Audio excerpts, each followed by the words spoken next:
noite para todo mundo. Eu queria começar essa mesa, que vai ser bastante produtiva, acredito que mais do que a do Pedro, ao contrário daquilo que a Bia falou, contando uma história para vocês. Em 2000, eu recebi um e-mail que começava assim, 2000, né, era mais e-mail, não tinha quase rede social, não tinha rede social. E aí eu recebi um e-mail assim: dar uma topada na mesa dói. Tirar um dente dói. Saudade dói. E a pessoa continuou falando todas as coisas que doíam. Por quê? Era um antigo amor que eu tinha deixado lá em São Paulo quando eu vim para o Rio de Janeiro. E eu fiquei comovidíssima, que eu falei assim, nossa, que e-mail maravilhoso que eu recebi, né? E aí fiquei lá palpitando de amores por ele. Quando foi muitos anos depois, assim, uns 10 anos, eu recebi um e-mail do meu irmão, que era assim: dar uma topada na mesa, dói. Tirar um dente, dói. Saudade, dói. Eu fui procurar no Google, era óbvio que não era do grande amor. E o grande amor, óbvio também, nunca mais foi visto. Então, hoje a gente vai falar um pouco sobre isso, né? Até que ponto a gente pode se apropriar dos e-mails, do conteúdo dos outros, né? Sem dar nome, e aí é plágio, é curadoria. Eu queria saber um pouquinho de vocês aqui, cada um vai contar a sua experiência, a sua história. Mas será que está certo a gente roubar-tilhar conteúdo dos outros? O que a gente, de fato, tem feito nesse mundo de excesso de informação que a gente vive? E aí eu vou começar pela Jaque, já que ela vai ter que ir embora mais cedo. Jaque, eu queria saber o que você pensa. Eu li um post seu falando sobre o... Como é que é o nome daquela ferramenta? Tiny? Aquela que conta quantas vezes o seu conteúdo foi compartilhado. Tem essa ferramenta que ela monitora a rede, né? Atrás de coisas que se repitam. Eu acho que é importante a gente ressaltar que quando você fala que você está roubando conteúdo, eu já paro do princípio de que é um erro. Você não fala que eu estou roubando alguma coisa e se sente alguém ileso, né? Mas existe uma linha tênue entre onde você está roubando um conteúdo, onde você está fazendo um remix dele, quer dizer, você está se apropriando de alguma ideia que ele te deu e transformando numa outra coisa, e quando você está fazendo a curadoria, que é quando você fala assim, olha, eu vi uma coisa legal no lugar X, vá lá ver no final, até onde você pode ir nessa curadoria. Eu acho que é importante, porque quem olha o Globus fala assim, vocês estão traduzindo conteúdo internacional e botando aqui no site de vocês. Não é bem por aí. A ideia é fazer um apanhado, é indicar para você os melhores lugares de leitura, ou até juntar mais de uma fonte, né, mais de um texto, e falar, olha, esse assunto foi comentado assim nesse lugar, assim nesse lugar, assim nesse lugar. Volte até os links, oferecendo sempre o link do original, né? Então, acho que é importante. Tem um exemplo que eu acho que é muito prático, que é do Viagem na Viagem, da Elisa Araújo, que está ali também. Que eles fizeram? É um exemplo prático de remix. Assim, você fala, como é que eu vou definir até onde vai um remix, até onde vai uma cópia? Que eu acho que é um ponto importante também. E lá eles fizeram o Ibismômetro, que é um termômetro de preços de hotéis em diversas cidades, que foi baseado numa ideia, só que usava o Big Mac como referência. Então, Big Mac em cada cidade, para você saber qual que é o custo de vida. Eles fizeram e falaram, olha, a gente se inspirou nesse índice do Big Mac, que agora eu não vou lembrar o nome qualquer, e a gente fez o Ibismômetro. E teve uma outra publicação famosa, que foi lá e simplesmente se apropriou do Ibismômetro, fez no deles, e não deu a referência, não falou que estava publicando alguma coisa do outro, ou que estava adaptando os dados, que estava atualizando os dados. Então, acho que é importante você deixar claro o que você está fazendo com aquela informação que você está publicando. Se você publicou na íntegra, deixe claro que você publicou na íntegra. A pessoa pode ficar brava, mas você deixa lá, publicamos na íntegra um comunicado e deixa o link no final. Já aconteceu com você de copiarem seu conteúdo e não te darem o crédito? Olha, já. Infinitas vezes. Tipo, depois de um momento você acha que já não vale mais a briga, entendeu? Mas muita gente fala assim, estou replicando o seu conteúdo. Tem até um famoso que é o Pirate Bus, que ele publica tudo idêntico ao que a gente publicou no site, mas ele se justifica dizendo que ele está dando uma outra plataforma de leitura mais fácil, etc. E tal.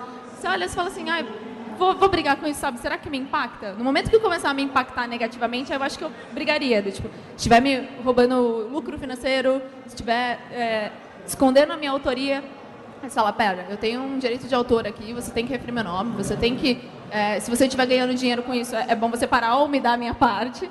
Então, acho que é importante a gente ver até onde vai a coisa, mas Depois de um tempo, quando você publica demais também, você não vai ficar checando tudo. Vai gastar mais tempo você checar tudo que você publicar coisas novas. Você fala, deixa quieto, vai morrer na última página do Google. Com certeza.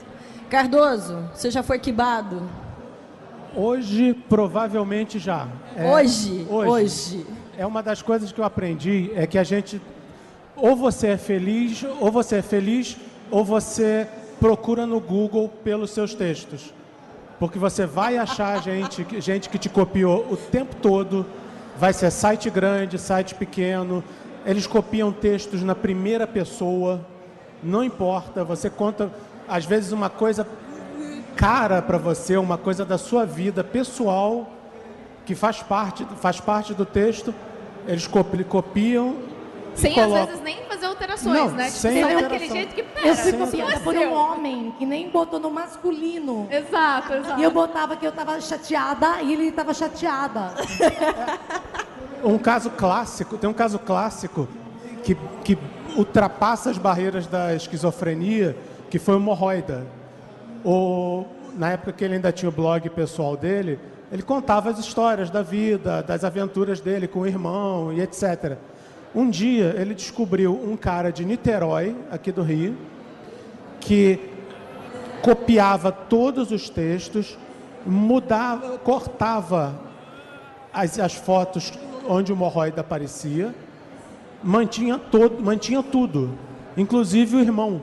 O cara vivia a vida do hemorroida, Jesus, copiando tudo que ele publicava no blog. Isso acontece muito no Facebook também. A pessoa pega uma modelo, pega todas as fotos, rouba a vida da pessoa e passa a viver a vida dessa pessoa como sendo ela. É muito esquisito. Então, mas assim, eu tenho 1000 textos que quando assim, a pessoa gosta do texto, ela acha que o texto é bom demais para eu ter sido a autora. Não, esse texto é muito bom, não pode ter sido aquela Rosana Herman. Então ela troca e põe Herbert Viana, Luiz Fernando Veríssimo. É nessa que as coisas trocam de autoria, inclusive, né? Arnaldo Jabor. Ela acha que a homenagem que ela faz a você é tirar o seu nome do texto que você Tem também faz. a história, Agora, eu escrevi assim, esse texto, é muito bom, eu vou dizer que é do Veríssimo. Exatamente, que vai ser bom para ela. Mas vai as ser um upgrade, fases do Kibe... Agora, assim, eu basicamente vejo assim, texto se faz sozinho, tipo, anoitece dicionário e amanhece um romance. Não, as palavras não saem do lugar, elas não se combinam, então alguém escreveu. Então, todo texto tem um autor. O problema é que ninguém quer procurar. E às vezes a pessoa que publica o negócio roubado do outro, ela pegou por um intermediário na cadeia que ela nem sabe de onde veio a origem, mas também não procura. Então, o que a gente precisa, eu acho assim, é conscientizar que as palavras não se juntam sozinhas. As palavras, se elas estão juntas, tem a mão humana. Foto também. Esse ambiente, ele não se transforma sozinho no Instagram. Alguém tem que tirar a foto e publicar no Instagram. Então, é assim, sempre se você tiver ética, você vai procurar o autor, você quer saber. Eu vi aquela foto do Jesus, lá do Guaraná Jesus, com José e Maria da Coca Zero. A primeira coisa foi, quem é o autor? A menina me procurou, tá lá no Twitter, eu retuitei ela, a produção, os amigos que fizeram. Vocês atualizaram no Blue Buzz. Você deixa aberto, tipo assim, a gente não sabe a autoria. Tipo, deixa claro, você não entendeu de onde veio essa fonte, você tentou procurar, porque as pessoas te acham. Ela fala assim, epa, pera, esse eu sei que o presépio não se formou sozinho. A Coca-Cola José não foi, só se for milagre. Encontrou a Coca-Cola e nasceu o Guaraná Jesus, eu tenho certeza. Então, existem pessoas que acham importante procurar o autor, porque a gente acredita na autoria, e tem gente que acha, que fala pra mim, desapega dos seus textos, é muita pegada. Você faz um texto e, sei lá, você quer viver dele. Se tá na internet, é de todo mundo. Pois é, então, era isso que eu ia falar agora, né? Que eu tô vendo que todo mundo aqui concorda, embora o Pablo não tenha falado ainda, mas o que eu estou vendo é que todo mundo concorda aqui que o texto é importante, que ele não deve ser copiado sem referências. Na verdade, aí, a gente assim, já perdeu a noção disso. Pois é, mas a gente só quer autoria. Então, mas aí que tá. E se o conteúdo reverbera muito? Né? Então, o seu conteúdo reverberou muito, mesmo sendo copiado. Isso não é bom para você? O que você acha, Pablo? Eu acho que a informação, ela só tem validade quando ela é compartilhada. Se você tem uma informação e guarda para você, ela não tem valor nenhum. Ela passa a ter valor quando você espalha. Quando você espalha a notícia, ela passa a ganhar valor. E quando você tem meios digitalizados como a internet, é muito fácil dessa informação ser repassada para frente. E a autoria vai se perder em algum momento, porque é muito rápido. Eu acho que é inevitável que qualquer coisa que você coloque na internet espalhe e a autoria se perca com o tempo. Pablo, se as palavras não se perdem, senão as frases chegavam só pela metade. Assim, outro dia eu fui no, entendeu? O texto fica inteirinho, tipo, tem 100 linhas. Só o seu nome é que não vai. A gente sabe quem escreveu a Ilíada, cara. O meu mantra é: digitalizou, dançou. É patrimônio público da humanidade. Não tem mais autoria. Não estamos vivendo a posse. Não estamos vivendo a época da posse. Estamos vivendo a época do uso. As pessoas pegam, remixam, refazem e copiam. E não tem jeito de voltar. A gente não vai ficar mimimi aqui, que injustiça que está acontecendo comigo, que eu estou fazendo o texto. Não vai ter jeito. A nova configuração de troca de informação do mundo é essa. Eu concordo numa parte, mas é diferente. Por exemplo, teve um colunista do Paraná, que passou 2 anos vendendo uma coluna para 70 jornais, usando todos os meus posts do Inagaki, da Sarah Schumi. Então ele não fazia nada, copiava tudo e nós não ganhávamos e ele ganhava. Era entende? Isso que eu ia Quer falar. dizer, a diferença é que os autores não estavam reivindicando o seu nome, mas a gente produzia posts para uma pessoa ganhar dinheiro com o nosso trabalho. Então, isso é pior que trabalho escravo, sabe? Porque eu passei 2 anos sustentando esse cara. E o que eu consegui quando eu tentei processá-lo foi um pedido de desculpas na capa do jornal. Entende? Então, quer dizer, que você faça um blog e não ganhe nada, e as pessoas repliquem sem ganhar nada e não ponham o seu nome, eu entendo. Mas uma pessoa que rouba o seu texto, não põe o nome aí e é ganha... roubo, é crime, é outra história. Mas ele ganhou dinheiro 2 anos Vou te dar um exemplo. com posts das pessoas. Um amigo meu, ele faz cartoon. Ele está começando, é de recreio. E eu, lendo alguns blogs, eu achei o cartoon que ele escreveu, que ele me mandou, em russo. E logo depois eu achei no blog, foi no Bebida Liberada, o mesmo cartoon que ele escreveu em português, mas era diferente das palavras que ele tinha escrito. Aí eu fui atrás até do Leandro, falei: Leandro, onde você achou isso? Ele falou assim: cara, eu peguei no site em inglês e traduzi. Ou seja, tinha virado russo, tinha virado inglês, tinha virado português de novo. Mas a apropriação nesse caso está com E quem cara que é o de dono? remix. Ou então está com cara de uma tradução. Não, é uma tradução. Pura e simples. Quem Mas que é o dono você disso? você tem que dar a origem. Quando você pega uma tradução, você está traduzindo de um original. Você não está traduzindo do nada, eu acho. Pelo menos a autoria, assim. Em relação a recebimento de receita, eu acho que a questão se complica e ela pode ser resolvida judicialmente se a pessoa achar justo. Cada um avalia o caso. Tipo, você olha assim: ah, não, isso daqui não vale o meu esforço, não vale É claro que esse exemplo que a Rosana deu é um exemplo, é uma exceção que acontece muito pouco frente ao que acontece geralmente na internet, onde tudo é compartilhado e nem sempre é dado a assinatura. Eu acho que isso seria quase um benefício. Você imaginar que você produz um texto e ele é traduzido voluntariamente, por assim dizer, porque você não pagou para nenhuma dessas pessoas traduzir para você, e você ganha um alcance muito maior. Mas por que o seu nome não está ali? O seu nome não precisa ser traduzido. Porque o resto ele pode ser colocado no rodapé. Porque é natural que ele se perca, é natural que o cara troque o nome, bota o nome dele. É natural, Mas e o isso dinheiro? acontece. E o Acontece. dinheiro? Você joga um barco no rio, o barco é seu. Você solta, o barco não é mais seu. Mas e o dinheiro? Como é que você ganha Mas dinheiro? você não continua responsável pelo barco? Não, o barco está no rio. Sou Mas, responsável até eu Pablo, soltar. Se eu solto ou não, eu que Mas pago. tem uma diferença que é o seguinte: quando um cara rouba, todo roubo é um ato que tem um produto que beneficia o ladrão. Você rouba um banco porque você quer o dinheiro sem ter que trabalhar. Você rouba um tênis porque você quer ter um tênis bacana e você não pode ter sem comprar. Agora, o que é novo na internet é a pessoa que pega o seu texto, tira o seu nome, põe outro nome. Essa pessoa, ela é anônima, ela não tem nenhum benefício, ela não tem nenhum produto, é o chamado só de sacanagem. Sim. Entende? Então, é uma espécie de roubo que não traz produto para quem rouba, ela apenas tira de quem tinha. Entende? É como eu roubar um banco, pegar o dinheiro e queimar.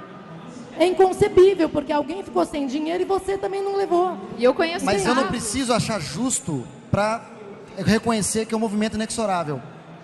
É um movimento sem volta. Você não vai voltar, vai fazer uma lei que as pessoas vão ser obrigadas a colocar seu nome. Mas você não precisa achar acho que justo. tá bom assim. Não precisa ser justo, mas Porque durante a ditadura, a gente achava que era um movimento sem volta. Levou 25 anos, 30 anos para você... Não, eu tô diferente. pegando um exemplo monstruoso para fazer a diferente. caricatura. Que a caricatura, ela pega... É diferente, estamos falando de um movimento brutal nas relações de informação humana. Não estamos falando de um regime.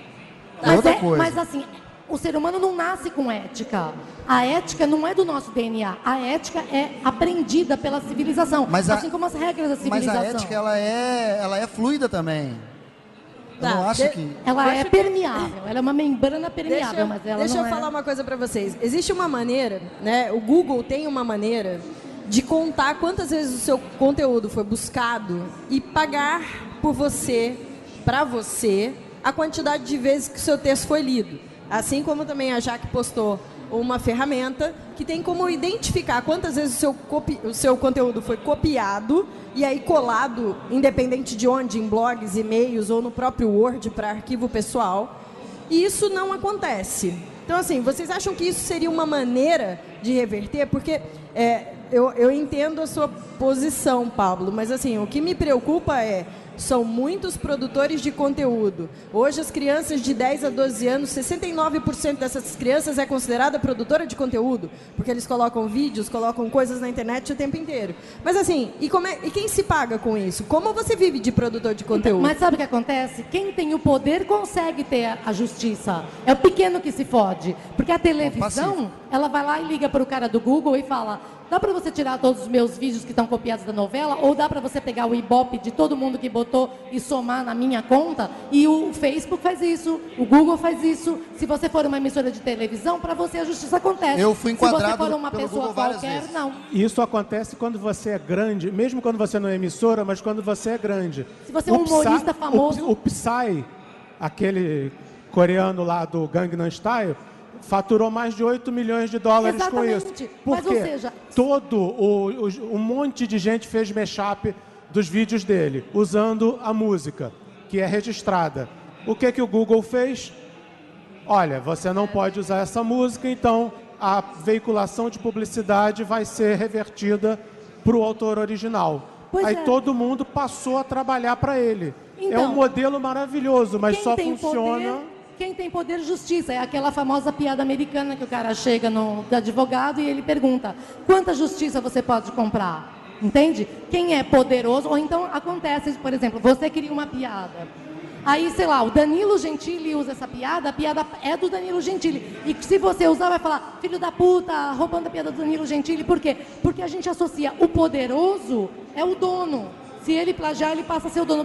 Então é um jogo de poder e não de autoria. Eu acho que um dos problemas que a gente poderia levantar é de um caso que eu conheço, a Leonor Macedo, acho que vocês talvez conheçam, que ela escrevia sobre a vida pessoal dela e sobre as relações com o filho dela e tudo mais, e de repente alguém começou a copiar na íntegra mesmo. O mesmo caso do Morroida que você falou, começou a viver a vida dela. Quer dizer, pode existir alguém que tem uma vida semelhante à sua e que se encaixe no seu script? Pode. Mas será que ela tem direito de usar o seu conteúdo?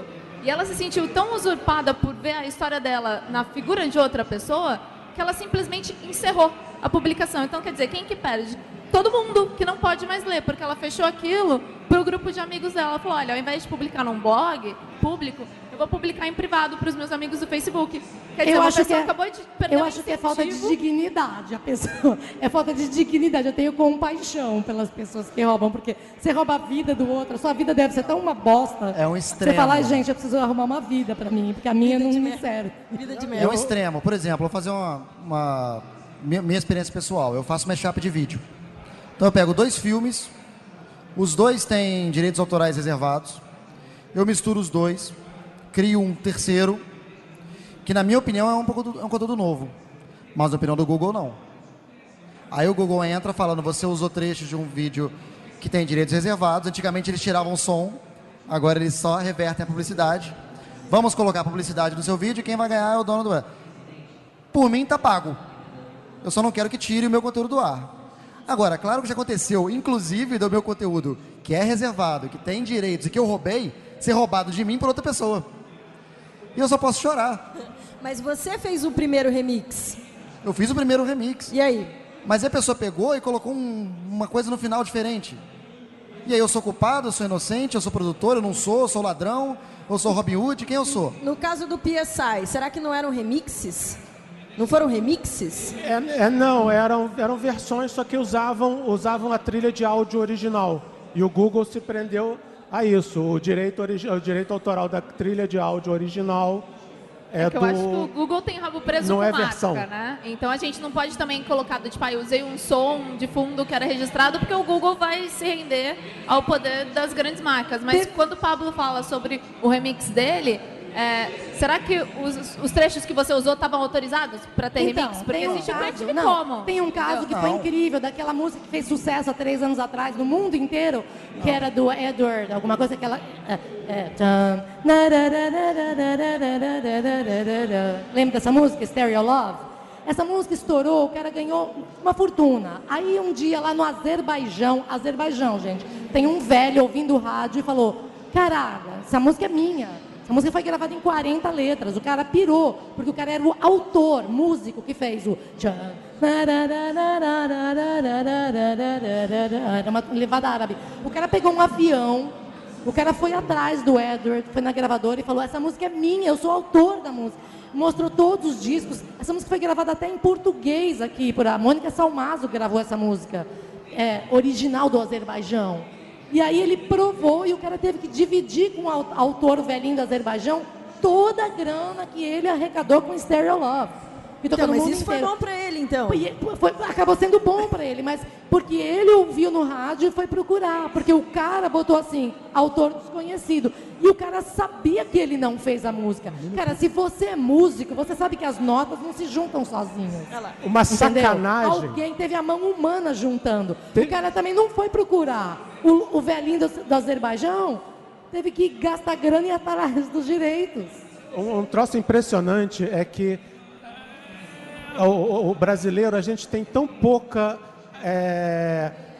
Tem pouco interesse pela questão da autoria. Vale muito mais quem divulga. O sucesso. E o sucesso. É isso. No 11 de setembro, a Rosana estava lembrando no outro painel, o 11 de setembro, saiu um dos primeiros grandes memes da internet, que foi o Tourist Guy. A foto do sujeito no alto do World Trade Center com um avião vindo. E aí ficou um mistério. Quem era aquele cara? Quem era aquele cara? Aí veio uma história de que era um brasileiro. Apareceu um cara dizendo que ele era o Tourist Guy. Ele parecia, um pouco. O sujeito fez comercial de TV, deu entrevista no Jô, e aí depois que isso se divulgou, aí apareceu o verdadeiro, que era um cara que nem americano era, e que não entendeu nada. Ele falou: poxa, olha aqui a minha foto, a foto original, a montagem e tudo. Ou seja, um brasileiro que não tinha nada a ver com a história, tão desesperado por sucesso, por mídia, ele assumiu a autoria daquilo. E o pior, no site que juntava os memes, choveu de brasileiros xingando os caras. Bem feito, vocês não deixam a gente ter nada, sejam americanos filhas da puta, viva Bin Laden. Vocês não querem deixar que o brasileiro faça sucesso uma vez na vida. Eles não conseguiam aceitar que aquele cara que tinha ido no Jô não era o verdadeiro. Pois é, eu acho assim, que nem... Voltando aos seus remixes, olha lá. Ele está incomodado. Ô Pablo, voltando aos seus remixes, você imagina se eu começo a pegar todos os seus remixes, que eu achei bastante interessante, então eu vou pegar todos os seus remixes e vou começar a vender isso para algum lugar e ganhar muito dinheiro em cima de você. Você também deixou o barquinho ir embora no Rio? Coloquei na internet, é do povo. É seu. Calma, Pablo, não entre em pânico. É seu, é seu. É a vida. É a vida.com. Mas, Pablo, assim, eu acho que tem uma permeabilidade. Eu acho lindo, eu acho bonito quando me dá o crédito. Eu acho, que o crédito, eu falando, posso colocar o seu vídeo no meu blog? Eu falei, pode. Inclusive, escreva um pouco sobre o que você viu. Qual a sua opinião sobre o vídeo? Aumente esse conteúdo, compartilhe aumentando esse conteúdo. A minha opinião, do que o que eu acho, é diferente do que eu vejo. Eu vejo que é um processo irreversível de compartilhamento e de democratização radical das coisas. Eu entendo o ponto do Pablo, porque seria muito difícil. Mas eu me você sinto controlar. lisonjeado quando eu sou... Assim, quando você fala sobre a ferramenta que existe, que computa quantas vezes você foi copiado, beleza. Mas você vai ter coragem de entrar com uma ação com cada um dos que eu você nunca ali? teria. Tem uma hora que você fala assim, olha, pera, eu vou selecionar 5 aqui, porque o meu investimento financeiro vai ser grande, eu vou processar esses aqui. E você deixa os outros direitos. Então, que o processo parece irreversível, eu também concordo, mas eu não acho que a autoria possa simplesmente falar assim, então beleza, entramos numa era em que não existe autor. Tipo, é uma coisa inerente, você pode cobrar sua autoria em qualquer lugar. Então, se a pessoa vai pegar e vai fazer dinheiro e você não se importa, tudo bem, você não se importa, mas o seu nome é por direito está lá. Se você quiser brigar por isso, você pode, entendeu? Pode. O que Pode. chega no ponto vai valer a pena?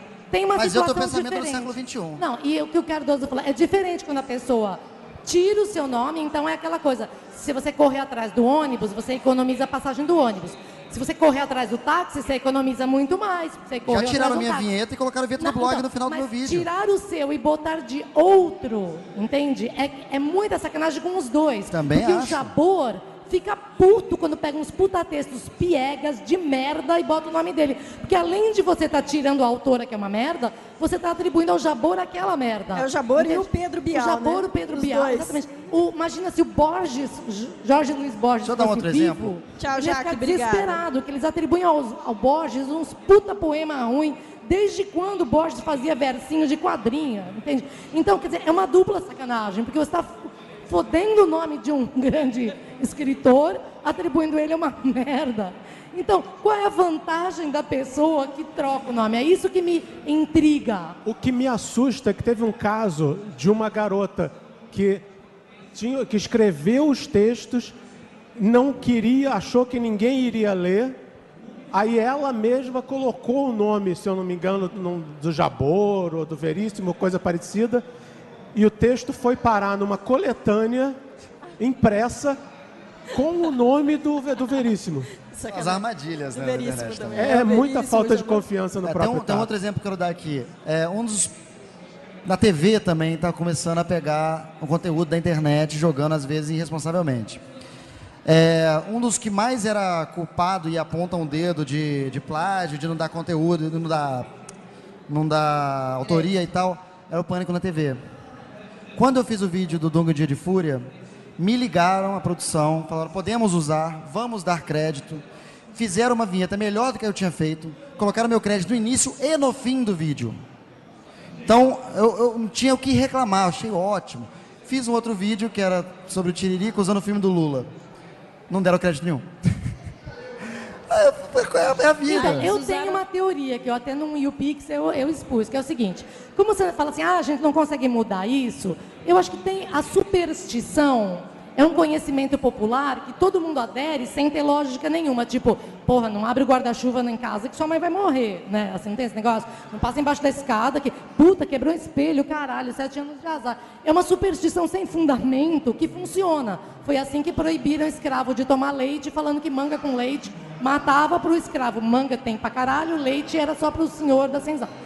Da Casa Grande. Então, eu proponho a superstição cidadã, que é assim: roubar conteúdo do outro, o pinto cai em uma semana. É o líquido. Tirar o nome do autor e trocar com o do Jabor, a mãe morre em 3 dias. Isso vai assustar as pessoas. O cara fala, puta, vou roubar. Falar, puta que pariu, meu pinto vai cair. Melhor não, pelo sim, pelo não. Vou botar o nome dessa filha da puta que escreveu esse negócio. Melhor não copiar. Eu acho que tem que criar a superstição autoral cidadã, que é para ver se as pessoas ficam com medo. O meu otimismo não é voltar ao que era. O meu otimismo é avançar o que tem. Eu acho que depois da cópia simples para ganhos pessoais, de prestígio ou do que for, vai haver uma mudança de cópia com inclusão de alguma coisa. As pessoas não vão ficar satisfeitas de só copiar. Elas vão pegar, copiar, colocar outra coisa em cima e jogar para frente. Aí quem pegar, vai pegar essa bola, vai colocar outra coisa e jogar para frente. Mas eu isso acho que o futuro será isso. Você acha que isso já é curadoria? Já acontece. Eu acho que é mais curadoria. Eu acho que é arte. Acho que é mais remix. É o remix, é coisa que já vem do século XX, inclusive. Eu sei, mas na metade assim, do século XX já tem isso, desse coxa de retalhos, que a gente chama de pós-modernidade. Eu acho que o futuro, para isso migrar para a internet, é questão de muito pouco tempo. E já vem acontecendo, e as coisas boas que a gente vê, os remixes, as paródias, as brincadeiras que você usa com a notícia que chegou e você joga outra coisa e faz uma piada em cima, aquilo ali, o meme é isso.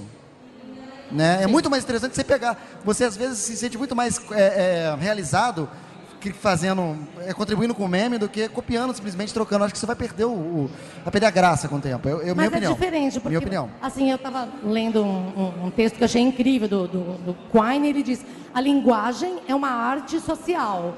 Esses memes, essas frases que a gente cria, o meme para mim é uma bola parada não tem graça, ela não tem brincadeira. Quando eu jogo para você e cada um vai jogando uma bola, vira uma brincadeira. Então ele é articulado, ele nasce social, né? Uma linguagem social. Mas é diferente quando você produz uma obra estática, tipo você faz uma escultura ou você pinta um quadro. A Mona Lisa é do Da Vinci, entendeu? Então a gente acaba referenciando os grandes autores do passado e a gente não referencia os autores da nossa época. Sabe por quê? Porque é fácil você ter admiração por uma pessoa longe, geográfica ou temporalmente. Mas é muito difícil você dizer que seu vizinho é bom pra caralho. É muito difícil você falar: puta, como esse blogueiro é bom, como o Cardoso escreve bem, ele escreve muito melhor que eu. Ele escreve muito melhor que eu, ele faz posts muito melhor que eu. É muito difícil reconhecer, porque a gente está num meio de compartilhamento, lutando pelo sucesso individual. Então você, em vez de se aliar ao blogueiro que escreve sobre cinema junto com você vê ele como seu competidor e não como seu aliado no mercado. Eu acho que a gente está com a visão errada de quem é o inimigo. O cara faz um vlog e acha que o inimigo dele é o outro vlogueiro. Ele tem que odiar o Felipe Neto. Porque, cara, ele é do mesmo mercado. Vai odiar o corrupto que está roubando dinheiro do povo. E não, entende? Você não pode fazer parcerias. Né? Daí aquela moda horrível de vlogueiro que o cara monta o vlog, aí a primeira coisa que ele faz é um vídeo falando mal de todo mundo. Que ele não pode desistir se ele não derrubar o Pablo, o Felipe Neto... E seja lá mais que seja mais lá quem. Foi o modelo vencedor que é copiado, né? Eu acho interessante esse negócio de texto, Rosana, porque essas novas gerações que estão chegando na internet, eles estão preferindo ver um vídeo do Cardoso lendo um texto do que ler um texto do Cardoso. A interpretação dele falando o texto é péssima, igual lendo. Tão ruim quanto. Às vezes a pessoa vê o título do vlog e já começa a discutir. As pessoas dão play no vlog, abaixam a tela, vão direto para os comentários e já comentam. Acontece isso. Então você nem ouve, você não absorve aquele conteúdo para poder criticar e falar sobre ele. Então, acho que a gente falando de texto também, para onde vai o texto na internet, né? As pessoas estão lendo o texto, ninguém tem paciência de ler texto na internet mais. Teve uma apresentação do Google, para os parceiros do YouTube, eles disseram que em 14 segundos a pessoa decide se ela vai ou não vai ver o vídeo. É o pico de mudança, são 14 segundos, quer dizer, você tem 14 segundos para fazer um bom vídeo na abertura, para ver se ninguém vê. É o mesmo esquema de roteiro de cinema, só que menor, né? E tem uma coisa engraçada com a questão do vídeo também, que é a seguinte: o texto, eu acho que as pessoas têm mais medo de escrever, de se exporem por meio de palavras, porque dá medo, né? Não sei como traduzir isso, mas as pessoas têm mais medo de escrever. Agora, o vídeo, eles postam absolutamente qualquer coisa, e qualquer coisa pode parar na propaganda da Fiat, na propaganda do Itaú, e reverberar, né, de outra maneira. Mais difícil plagiar também quando você aparece falando o seu texto, né? Oi? Mais difícil de plagiarem quando está você falando o seu texto. Sim, exatamente. Tá isso sou eu. Isso colocando sou eu a sua que estou lá na imagem. frente. Como é que você vai dizer que é você agora, né?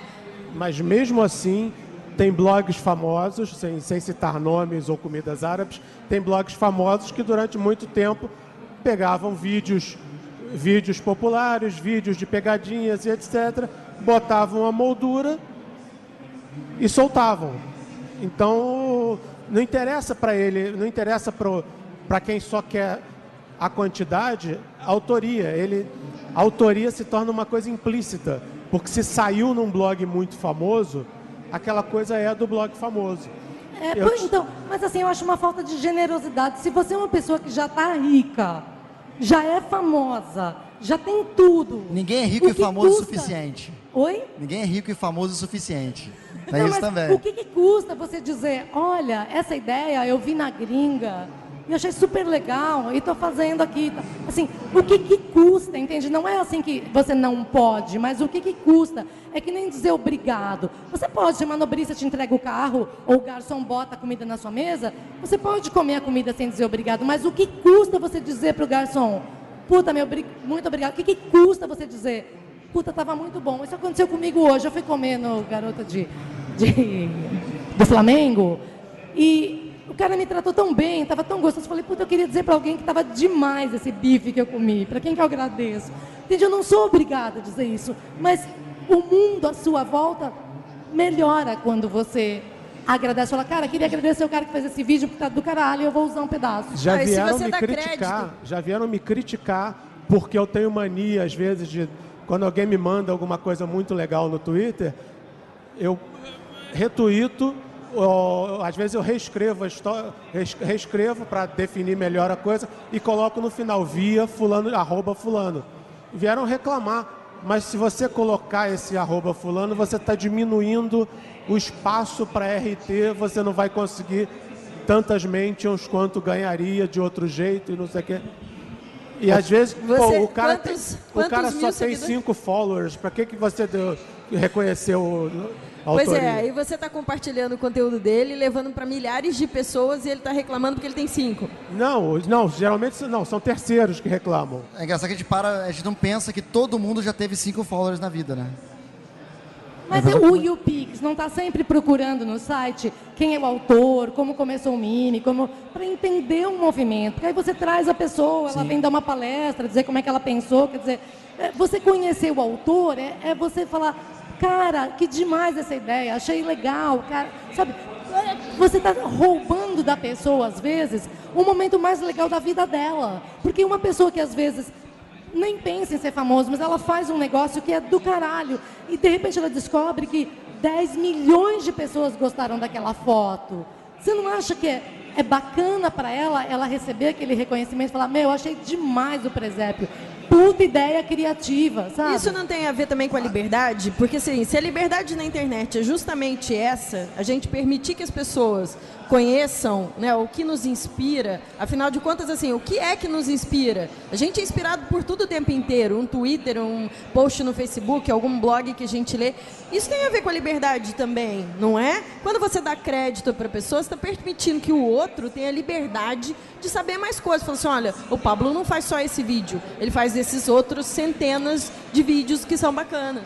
Acho que a Existe gentileza não uma se aplica só à história de que internet. as pessoas parecem que elas acham que dar crédito, mostrar que outras pessoas fazem coisas legais, dilui prestígio. Eles acham que ele se torna uma pessoa menos interessante ao mostrar que tem gente interessante sem ser ela. É tão louco que às vezes o cara fez um vídeo tosco, engraçado, e o cara que achou, ele briga, ele fala, me quibaram, porque eu achei primeiro. Achar primeiro é mais valoroso do que ser o cara que fez o vídeo, entende? Eu achei primeiro, entende? E aí briga, você me quibou porque eu achei e você botou, assim, sabe? E ninguém quer saber quem Tem fez. milhares de pessoas achando primeiro ao mesmo tempo. Exatamente. Inclusive com as piadas óbvias que a gente cisma em falar que são nossas. Aliás, fica um apelo. Gente, se você só entra no Twitter ou no Facebook uma vez por dia, se alguma coisa aconteceu 8 horas atrás, não precisa fazer a primeira piada que vem na cabeça, porque todo mundo já fez. Faz um search. Não, e aí fala assim, não sei se todo mundo já viu, né? Vem sempre assim, não sei se todo mundo já viu.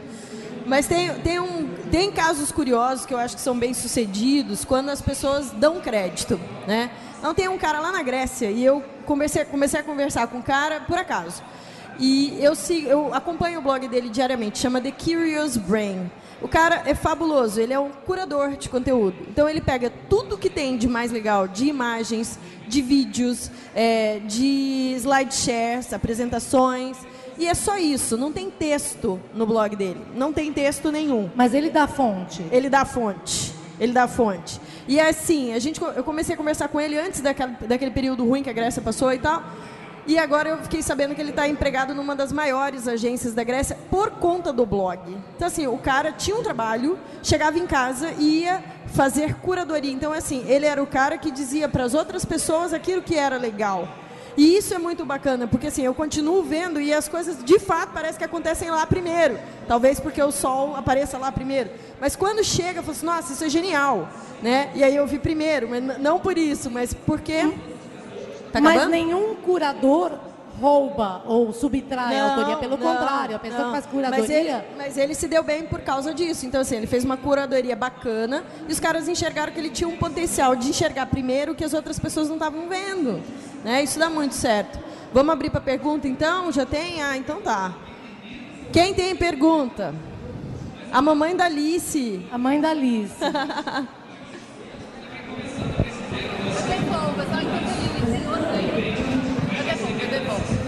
Eu devolvo daqui a pouquinho.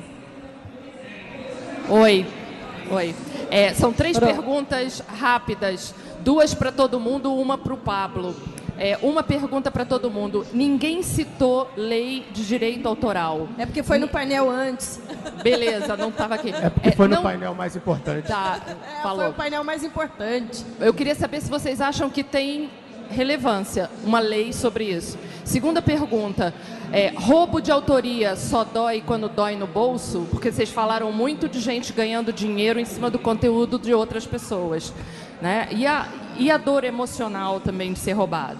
Pergunta para o Pablo. A autoria de uma obra não digital é diferente da autoria de uma obra digital? Vale tudo quando é digital e não vale tudo quando não é?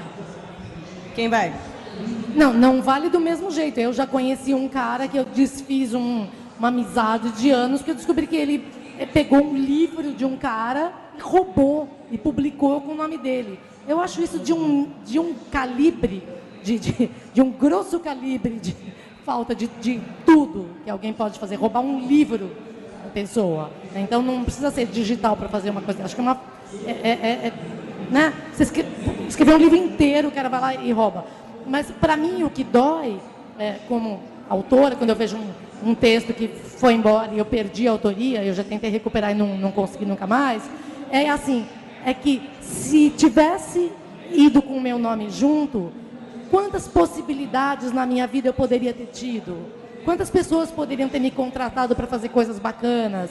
Quantas pessoas que precisavam de alguém que escrevesse daquele jeito poderiam ter me encontrado e dito: olha, eu não sabia que você existia, mas eu queria que você fizesse um texto feminino assim para uma coluna de revista. Entende? O que quando você joga para o mundo o que você é, ele carrega consigo todas as possibilidades de vida que você pode vir a ter. E a pessoa rouba não só os seus sonhos, ela rouba suas possibilidades. Ela rouba seu futuro quando ela rouba. Então não é só o dinheiro, né? Não é só o dinheiro. Não é só o dinheiro, é uma cadeia de possibilidades que você perde. Sobre o conteúdo não digital. Eu acho que o conteúdo não digital a gente já conseguiu conceber, a gente já conseguiu ver o tamanho. Se eu escrevo um livro e outra pessoa escreve o mesmo livro e assina, eu tenho ferramentas para ver o tamanho do estrago. Se eu tirar uma fotografia, alguém publica essa fotografia com outro nome, eu tenho ferramentas para a coisa não é tão espalhada, não é tão enormemente dispersada como o meio digital. Como meio digital, a reprodutibilidade é muito mais feroz. Eu acho que é uma coisa que a gente não conseguiu conceber. Então, não dá para você frear. É muito para controlar. É muito fora do controle. E eu acho lei de direito autoral o século XX tentando mandar no século XXI. Eu não gosto. Para mim não existe. Todo mundo é de todo mundo. Vale tudo e vamos compartilhar e ser feliz. O grande problema não é o dinheiro diretamente, mas se você é um jardineiro, faz excelentes jardins e todo mundo na rua acha que o jardim das casas é feito por outro, que tem um cara dizendo que ele foi que fez o jardim, só vão lembrar dele, só vão chamar ele para fazer os próximos projetos. Quando você não tem uma dedicação exclusiva à criação, parece tranquilo. É tipo, você tira uma foto, se você sai para viajar, você tira 1.000, 2.000 fotos. Aí uma foto daquela é usada em algum lugar. Beleza. Mas se você vive de tirar fotografia e tirou aquela foto profissionalmente, você precisa que o seu nome esteja associado a ela. Com criação e internet é a mesma coisa. Não adianta se eu pegar todos os textos da Rosana, publicar com outros nomes, ninguém nunca vai saber que foram dela. E na hora que alguém for precisar de um autor, vai achar o texto, vai procurar quem? O autor do blog onde aquele texto estava, que não é Rosana. Então, é mais do que ego, é mais do que dinheiro. Se você vive de criação, você precisa estar associado à criação. Fala, Pablo. Eu até ia falar para o Pablo que informação não é a mesma coisa que criação, você sabe disso. Porque Sim. a informação de que se você puser um ovo com casca no micro-ondas explode, é uma informação que deve ser compartilhada para que pessoas não explodam ovos nos micro-ondas. Mas o cara descobriu um jeito de fazer o ovo furando com um negocinho. Fala, puto, o cara, olha que demais, o cara descobriu, você vai querer compartilhar aquele vídeo. Tem gente que ganha o prêmio Nobel porque descobriu alguma coisa. O que eu quero dizer é que ninguém vai deixar de produzir conteúdo porque está sendo queimado.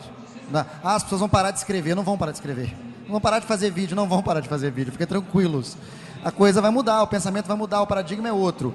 Eu queria abrir um parênteses que eu trabalho em agência digital e, apesar desse movimento todo, o cuidado com a posse, com o direito autoral é extremamente paranoico. A gente não publica, não coloca marca de nenhum cliente se a gente tiver certeza que aquilo ali, compramos o direito, existe o copyright. Então, no caso da publicidade, que é onde se ganha dinheiro realmente com conteúdo, todo o conteúdo ele passa por um minucioso processo de análise e de conferência de autoria. Não estamos falando aqui de quem cria conteúdo amador, né? Falando do lado profissional, não sei quem trabalha em agência que está aqui na plateia vai falar que eu sou maluco, né? Mas não, no caso profissional, onde rola realmente um negócio por trás, uma indústria por trás, tem um cuidado, inclusive, da parte do cliente, do jurídico, e não é brincadeira, não. Beleza. É muito grave quando uma coisa é usada sem Quem tem pergunta mais? Olá, boa noite. Boa noite. Queria fazer uma pergunta para a Rosana. Rosana, que você trabalha bastante tempo já nessa área, a gente tem acompanhado aí o seu trabalho aí no Querido Leitor, né? E, Obrigada.